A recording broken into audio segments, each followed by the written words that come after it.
Hey guys, it's Josh with Find Your Blue. I'm going to give you a quick rundown of the van, just like we would if we had a customer getting ready to take off on a trip. I like to start with the side of the van, and there's three key things to remember on the driver's side. Number one is your gas tank. It just flips open.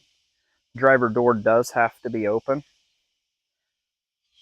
It will stay open, so obviously before you take off, make sure to flip it closed before you get back in. If you're going somewhere cold, your heater exhaust is under the van right here. So you won't want to park right up against a snowbank or a wall or something that might impede your exhaust. The final thing on the side is you're going to find two plug-ins down here. Super important.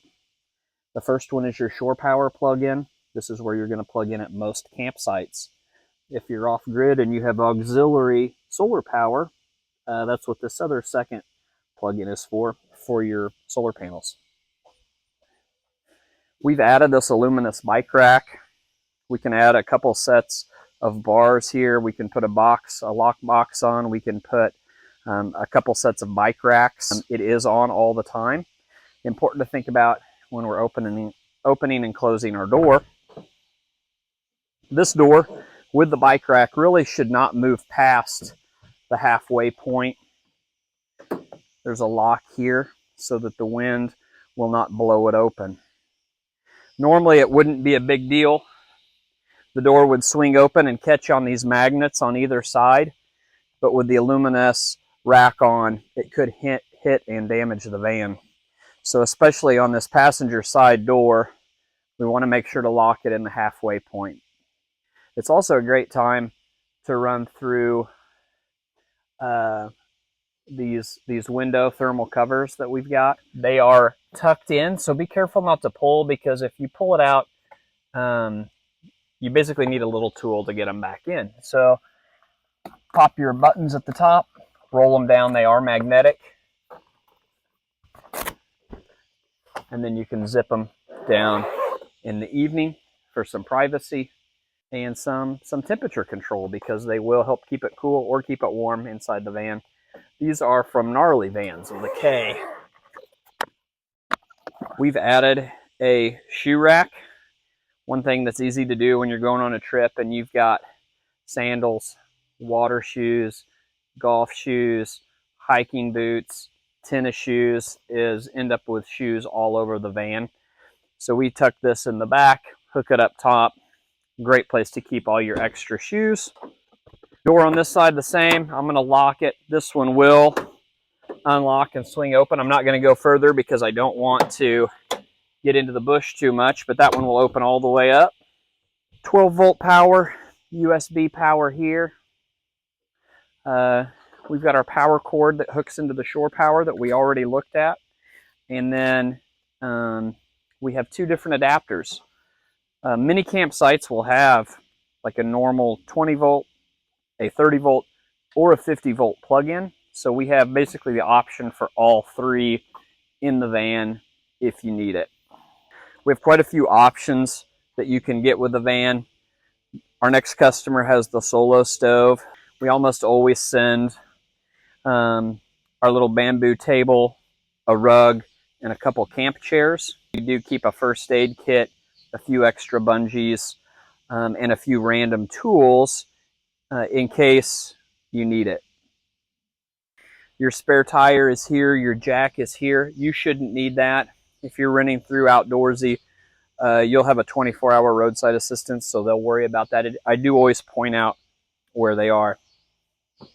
We have a carbon monoxide detector here. It is loud. Do not worry, if you have a carbon monoxide issue, you will hear it. Vandoit vans are wired like a four-room house. So we have basically our breaker box here. If you're running too much stuff on one side of the van, the top of the van, whatever, you may flip a breaker. And so this is where you would just come and put it back. Obviously, our main battery and power converter unit is here in this wall. Moving around the van, we're going to take our awning crank with us. Pretty simple. It unscrews, it pulls out screw it back tight, and you have a hook or a little T on this end that will slide into this Thule receptacle here, and you simply crank it out. Be careful when you're driving, because every once in a while the legs may pop out, and it looks like that one on that end has, so it might want to fall. And I'm going to go real slow because I knew that was going to happen.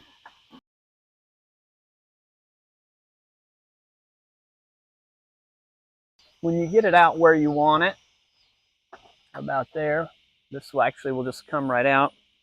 A couple key things. This leg was put back correctly. If you can see, there's actually a little claw that goes in there. So what we do is we pop this end out like that.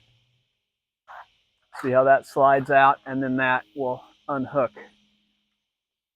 this little foot, which then will square up, unscrew, and put to the ground.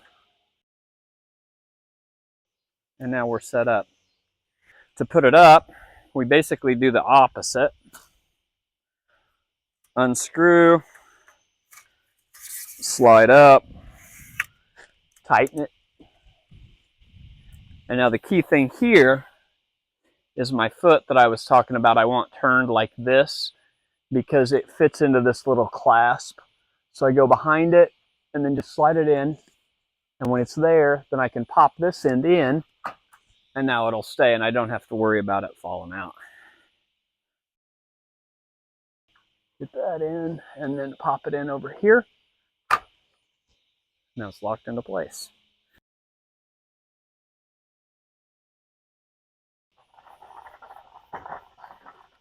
The key thing when you're putting it up is you're going to tighten it all the way up, and then this crank isn't going to want to come out because it requires a quarter turn backwards. And then it'll slide out. So we played around with that a lot before we got it down. So don't worry if the crank is stuck in there. You may just need to wiggle it around a little bit to get it out. Okay, so now we are all the way tight. See, it won't come out. I have to turn it back just a little. There we go, and it'll come out.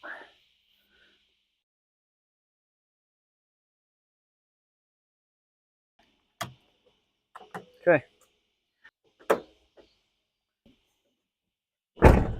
Lights on the back and on the side of the van. Super helpful if you are setting up camp after hours. If you've been driving all day and you get to your destination and it's starting to get dark, super nice. Unloading the van, getting everything ready. This is the high roof, extended length, rear wheel drive. It has dualies. Tires have obviously the nozzles accessible, but it is digitally tracked by the van, so it'll let you know. If we showed you where the air compressor was that runs through your 12 volt, believe it or not, it works pretty well. If you're in a pinch or you don't have access to a gas station. Here's the 12 volt I mentioned up front for your devices or for your air compressor. Primary USB here. We do have this 3-prong charger in it for Android, for Apple, and then just kind of random other items there. In the glove box, we have a manual tire pressure check, air vents here. Every time you set up camp, you are 100% going to want to use these for airflow. If you don't, you'll get a bunch of condensation inside the van simply from breathing. These are great. They have built-in bug nets, if you can see those. All you do is you simply roll down your window and then roll it up with it in place here. And then that gives you just basically a little air vent, one for driver's side, one for passenger side. The new window covers from Gnarly Vans also has a built-in screen option, but we do have both options here. And we have a flashlight, again, if you're out walking around, if you're looking for a campsite restroom, or just on a late night walk. All the other manuals and paperwork are also inside. Both the driver and the passenger door, at the very bottom of the cubby, is an umbrella. This passenger seat will turn around. There is a red release here to basically spin this chair around. You want to make sure to spin it back the same way that you had originally moved it. So if I go this way, I want to go back the opposite way, because if you don't, and you could hear it snap in, the seat belt will get twisted up. Our van was customized by Vandoit vans here in the Kansas City area, technically out of the Blue Springs area. This is a 12 or 15 person, rather, passenger van that was converted using this T-Track system. We have the Do model, which is much more modular. The beds come completely out. The setting is a little bit taller in the back for storage rather than low and long. We can put multiple rows of seats in here. Our next customer is just a him and her and their dogs, and so they do not want any seats in the back. They'll probably have dog beds here, I'm guessing. We tend to put a jump seat here and then the 3 up front, even if it's just the wife and I. Great setup. Coming inside, a few things to point out, and I think probably the biggest key is airflow, heating and cooling, as well as your battery. The first thing, we already talked about air vents up front in the windows, but your fan is here. We always, when we set up for camp, want to turn the fan on just for airflow to avoid condensation. Depending on the weather outside, you can switch direction. The other thing is, this fan has a canopy on it, so you don't need to worry. If it's raining, it's not going to rain inside. The big thing is, obviously, you do not want to drive away with your canopy up, get on the highway, and worry about ripping this off. So always make sure your fan is off when you take off. We like to lay this generally just thrown on the dashboard as a reminder to check, make sure the AC or heater's off, make sure our fan is off, make sure the gas cap is closed. When we put this up, turn off our fan. It's magnetized to make sure the tag is facing forward, and it just pops in. It's just wonderful for thermal control. It actually helps with sound control when you're going down the highway, because obviously you're going to get some wind drag up top. We have solar panels, we have an AC, we have a fan, so this helps kind of quiet that down a little bit. Our remote control for the fan is kept up front. It is here. You 100% do not need this. You can control it from here, which I do. However, my wife loves the remote control because she can control it from bed. The other 2 remotes, while we're there, because they're in the same spot, we have a remote for both the TV and our Roku soundbar system. The main control system on the van is right here on the passenger side wall. It is important to check this when you pull in, you set up camp, and you've plugged in. Some campsites turn off their shore power at their meter or post or whatever when you leave, and they don't turn it back on. So it is super important to check that the breakers at their power box are turned on and that you're charging once you plug in. We've made that mistake before. We've plugged in and then we're wondering why the battery starts beeping because it's low. We've had customers do the same thing. If you're plugged in to shore power, this should say charging and you would have primary. Right now we're losing power because we've got lights on, we've got the TV on. We have 2 controls here. They act like they will both do heat and cooling, but they don't. This is your heater and your heater only. Right now it says heater stopped and that it's set to 66 degrees. If I want to turn it on, I'm just going to hit this power button until it says enabled. You're going to see a 10-hour mark here. Your heater will run for 10 hours. If you set up camp and now it's been 12 hours, your heater kicked off 2 hours ago.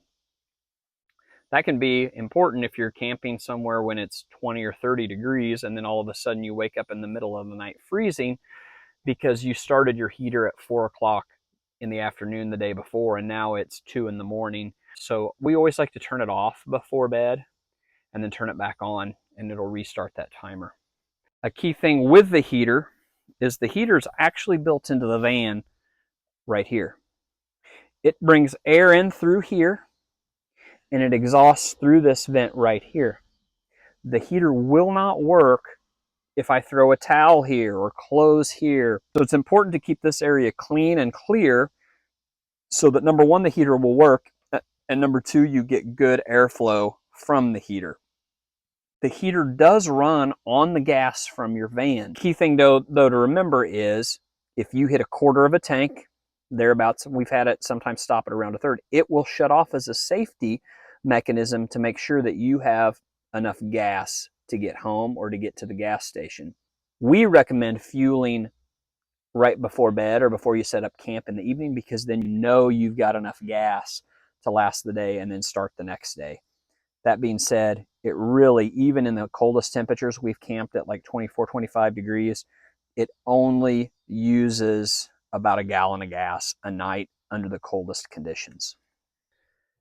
The AC control is right here.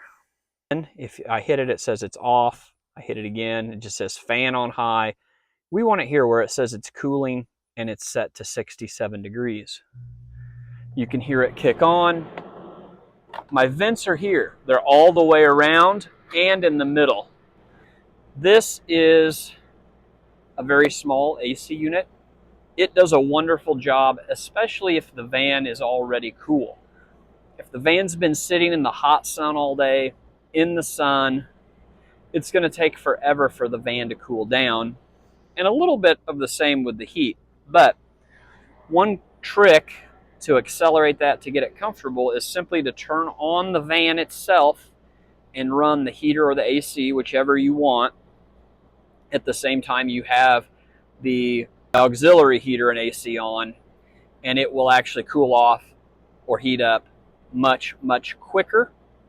And then once you get it cool, you can then turn the van off, leave this one on, and it does a much better job of kind of stabilizing, keeping humidity out, and helping you stay comfortable while you're in here. To turn it off, again, I just start hitting the mode button. Again, it has a furnace button on here. There is no furnace connected to this. This one's your heat, this one's your AC, and now we're off. In this Do model, we really have three that we're going to use, and that is our accent lights, which are these blue lights up top. If you see I hit that, I can dim them or I can turn them off. My dome lights, same thing, off, on, dim, off, turn them on. The other is our exterior lights. Remember we said there are lights right above here on the outside side door and outside on the back door. So I would use this button to turn those on. The cargo light, DC, water pump, in this case, aren't actually hooked up to anything. Other models of the van have like a permanent water pump built in, extra electrical stuff, extra cargo lights. This one does not. So we're just going to be using those three. If you're bringing pets, we tend to put the pet extras right here, right by the door, easy to access. The rocker design bowls, the blue one with the green interior is what we use for our water.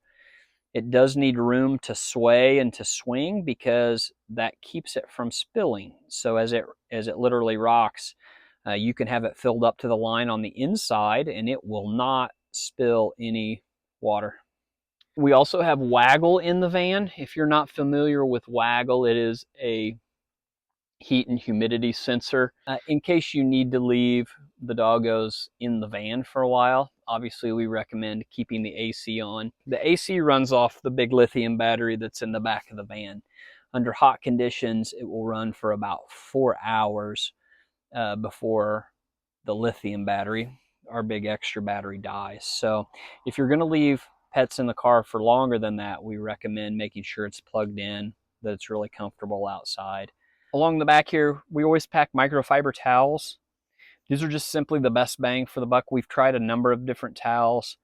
They come in this nice pack, so it's easy to take to a camp shower if you want. We keep a laundry basket here, again, just to keep dirty clothes from piling up or getting thrown in front of the heater or whatever. We put them in here. It also makes it super easy if we stop for laundry somewhere.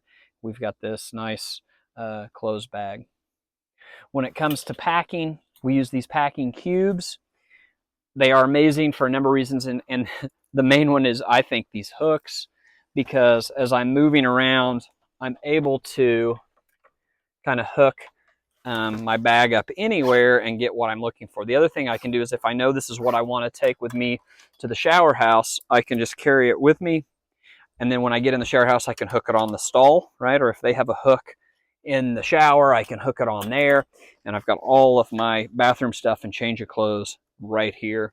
And then when I come back, I can just put it right back where it was. I mentioned the camp chairs. They're here. They are travel size. They're low slung. Very nice. These are mosquito nets. These are custom built for Ford Transit vans. You see there's two. There's one that we can put on the passenger door here, and there's one we can put on the back. So if you're camping somewhere that's just beautiful outside, but maybe there's bugs everywhere, you've got the lights on inside, you want to keep the bugs out, but the cool breeze in, use these. They are magnetic. I'm not going to put them all the way up, but I will basically just show you the magnets on the inside here will simply snap on to the van just outside the rubber seal and then fill this space up. Bowls here, coffee mugs here. We will add or remove coffee mugs depending on how many people. We've got a kitchen set here, a lot of utensils. Again, more camp cooking utensils and eating utensils here. Down here we have a kind of a crock pot slash skillet, electric cooking. Hair dryer. One thing to note on the hair dryer, if you plug in the hair dryer on this side of the van, which also has your water heater and your water pump, that's what's most likely going to cause you to flip a breaker. Also anything that heats, if you're cooking, drying hair, heating water, that's a recipe to pop a breaker. Obviously we talked about the van is kind of set up like a 4-room house, so if you can have one on this side, one on this side, one up front, less likely to do it. If you're using your cooktop, if you're using your little crock pot, if you're using an electric skillet, recommend definitely turn off the water pump. Don't dry hair, but that will just help free up some power. This is always sucking a little bit of power to keep your water warm. Power strip here, and you have a USB here. The regular USBs that are built into the van like this are hooked up and run by the Ford van and the Ford battery. That means if you turn the Ford off, you're no longer getting power. If you see an outlet, if you see a power strip, if you see the USBs in the real outlets, these are hooked up to the lithium battery in the back of the van. So that means if you have juice in your lithium battery, or if you're plugged into shore power in the back, that means you're getting power here, and your stuff will charge, your stuff will keep running, like your fridge.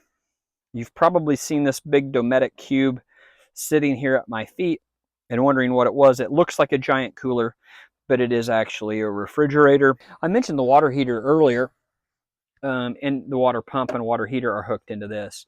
A couple things. You can change your water temperature. It's a little bit of a trick. So you have to release and slide out your water tank just a little bit. So I'm going to push that down and then slide it out. Okay. Right here, you're going to see a switch. This will simply turn my water pump on and off. Your water pump, your water heater may kick on in the night. It may kick on randomly, right? Just like an old home water heater. If that sound is bothering you and keeping you from sleeping, you can simply turn it off. But then you got to remember to turn it back on. The other thing is the temperature control is right inside of this. So all I have to do is unscrew it. It's pretty easy. The problem is it's just kind of in an awkward spot. So again, let's see if we can get that out of there. There we go. And then if I look inside, you've got the controls right there to turn your water heat up or down. When I'm done, tighten that up, slide this back in until it clips. There you go. You have two water tanks. These cans, the outside one is clean, the inside one is dirty. They're both 6-gallon cans. If you've run out of water, that means your dirty one is full. Again, I'm going to release the tab. I'm going to pull it out. This one simply just has a hose that will pull out the top, and then I can take this out and dump it.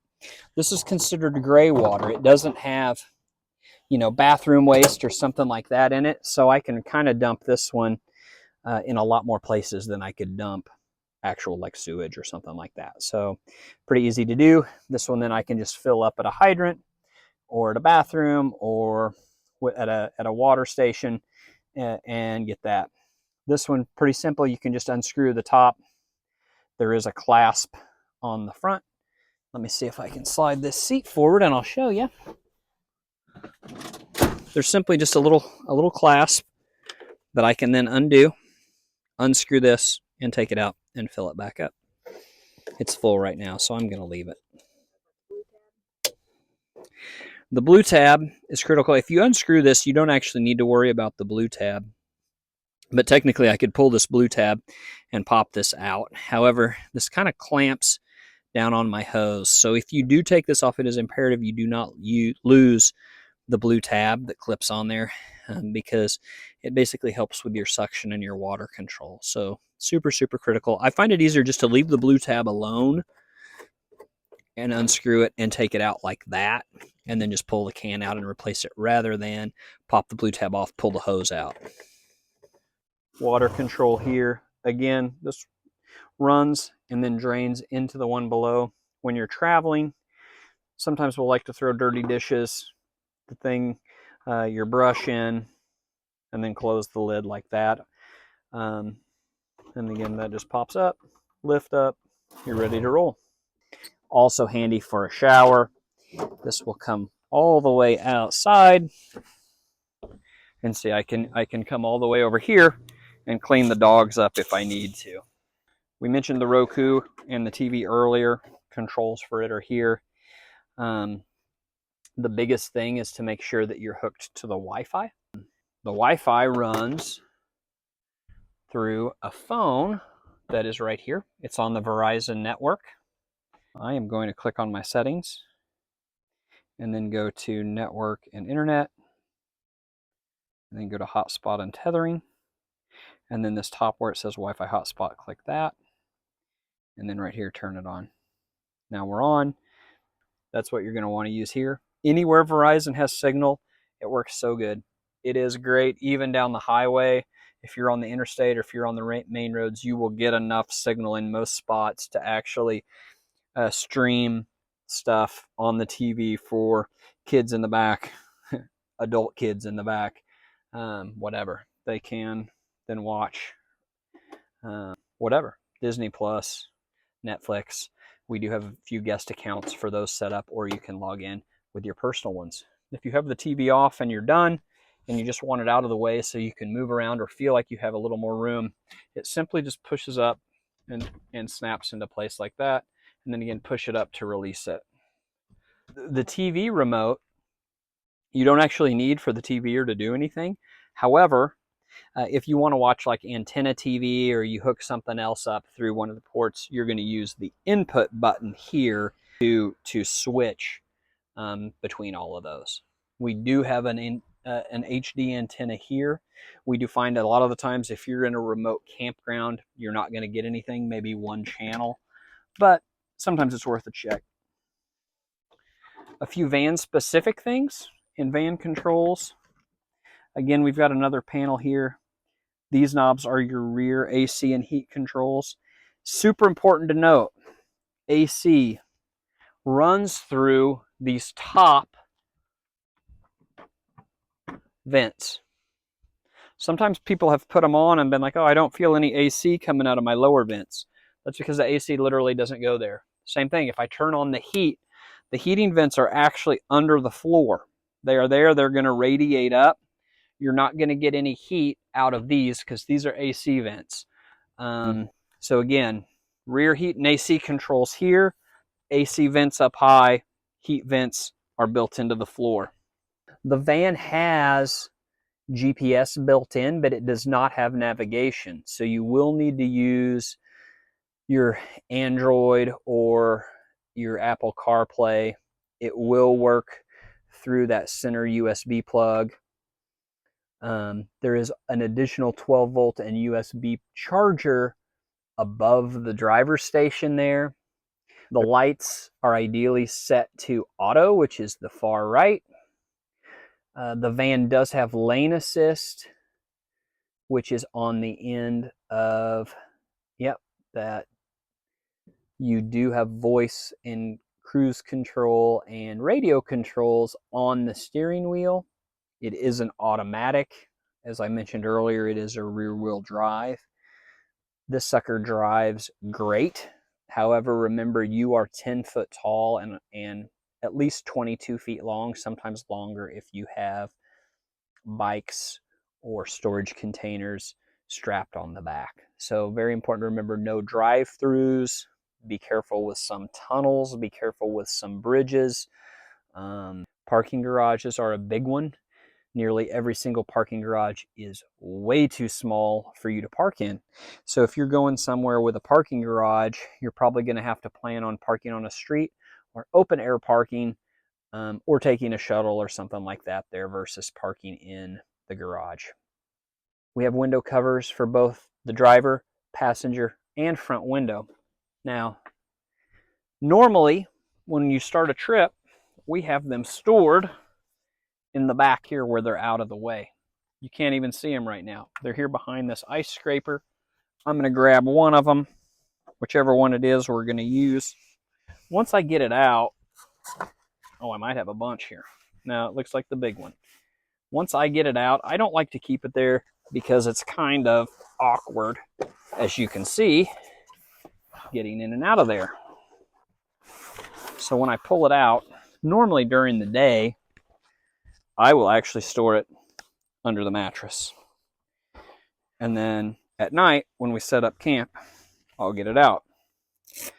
This is the front window. It, I think, goes like this. We put all the gray on the inside. It matches. This one is magnetized in the middle in the piece that goes around your center console so that it gets a good seal right there. And then you can simply use your sun blinds there to hold it into place. Get it tucked in. Again, this provides thermal protection as well as privacy if you want to change clothes.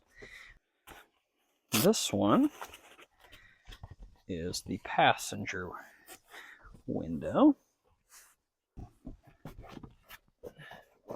It goes in just like that.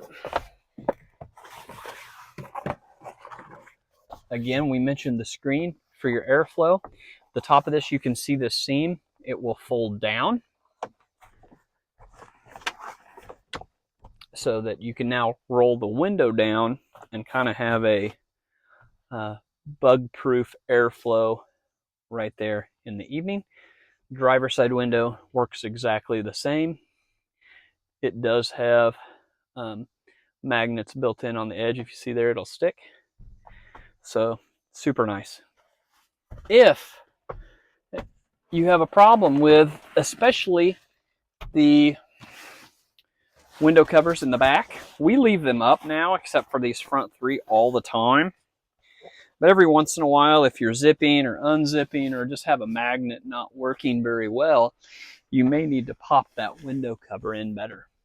Right here above the driver is a little tool like this. And all this is for is if this comes untucked, like right there, oh no big deal. You can just take this and basically kind of coax it back in there, and it will then stay, and you're good to go. Again, that's above the driver. We do have a few extra tools in this beautiful makeup bag, and a few little rings, bungees, things like that if you need them. There's also a how-to book including our contact information, including Vandoit facts and help. That wraps up everything in the van. We hope you enjoy your trip.